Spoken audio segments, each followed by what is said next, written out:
Welcome to YIG TV. I'm your anchor, Maya Benway, and today we're going to be covering lots of good topics. Are you smarter than a fifth grader? Let's find out. What are the three branches of the U.S. government? The executive branch, the judicial branch, and the legislative branch. The House, the Senate, and the judicial. How many continents are there? 7. Yes. 8, right? No, wait, 7. Okay.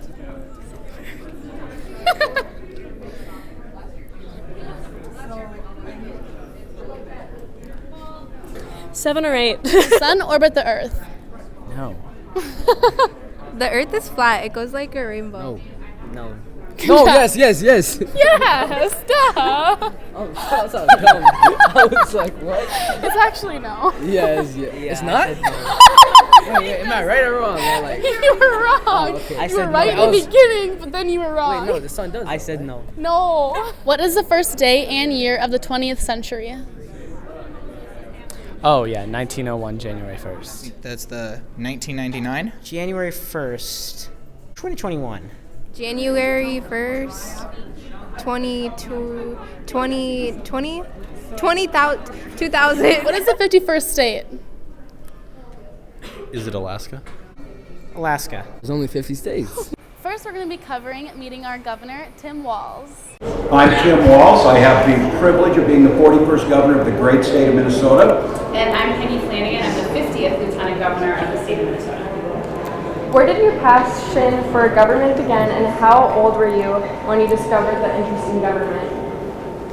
Yeah, I think for me, and my story was one that the path that I never planned on my life around being in government, but I think my life prepared me well. I went to a small school, joined the Army, started to teach and live my life, and had a deep interest and understood what the democracy was.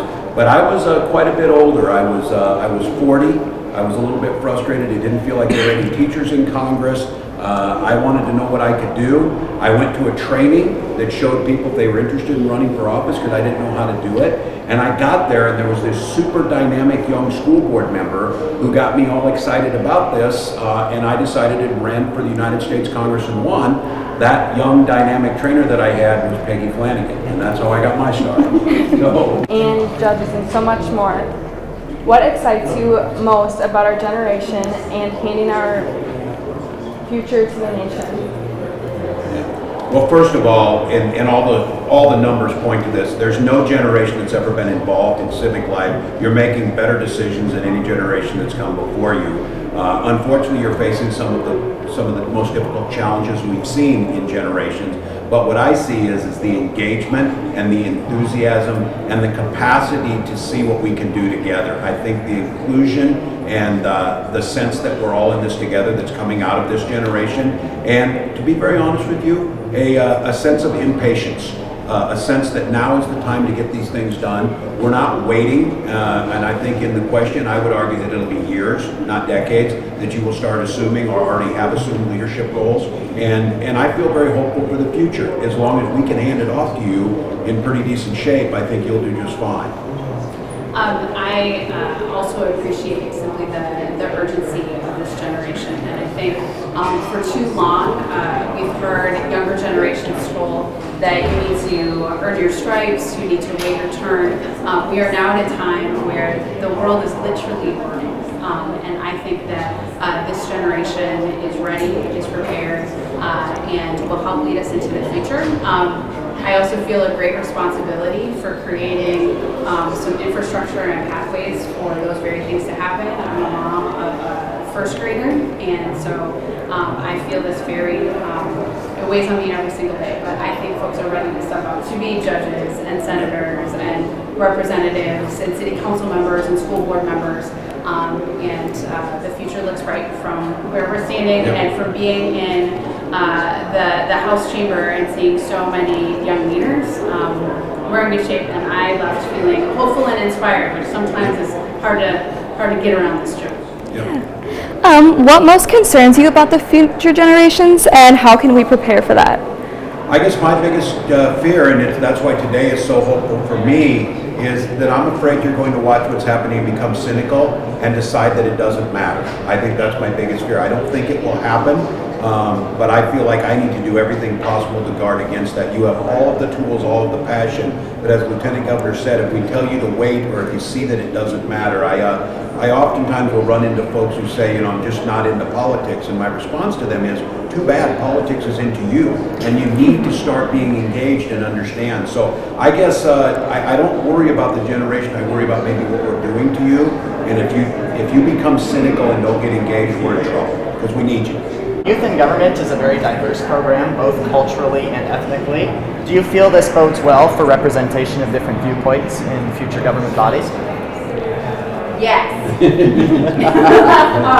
So simply walking into the House chamber and seeing youth in government, you know, I mentioned from the dais that, you know, that is what the House of Representatives, the Senate should look like.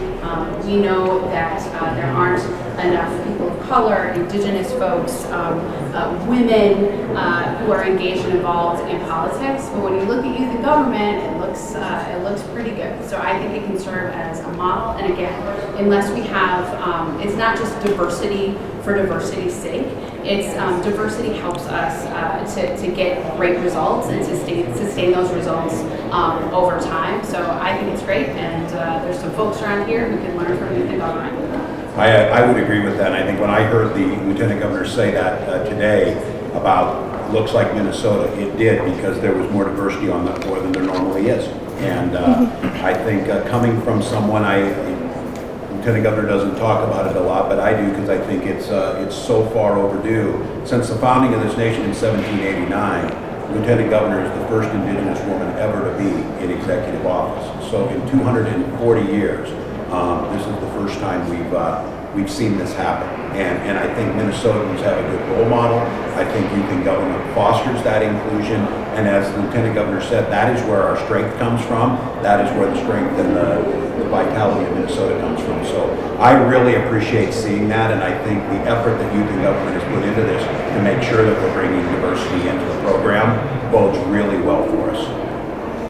Super cool that we got to meet him. Thanks, Tim Wall. Next, let's take a look at the opening convention. This year's Model Assembly got started in the lower legislature this afternoon with an opening joint convention. The officers were introduced to the delegates and sworn in by Judge Bev Benson. After being sworn in, the delegates got to hear a speech from their Lieutenant Governor, Justin Scheer. I spoke to Justin about some goals he had for the conference and what he was excited for during this conference. A big thing in youth in government is that we're trying to really tackle hard ideas, and something that I've seen in the past that I really want to move away from is if somebody gives an opinion or presents a bill or shares one of their ideas, they get categorized in other people's minds. And I want to move past debating the person and move towards debating the ideas, because that's what we come here to do. And that's how, you know, in a marketplace of ideas, that's how an idea comes to be regarded as what we need to move forward with a legislative agenda. I am really excited for a couple things. One, I'm really excited to work with my appointed officials. I have a really, really good team this year, and I'm super grateful to have the team that I have and to be able to work with them all weekend.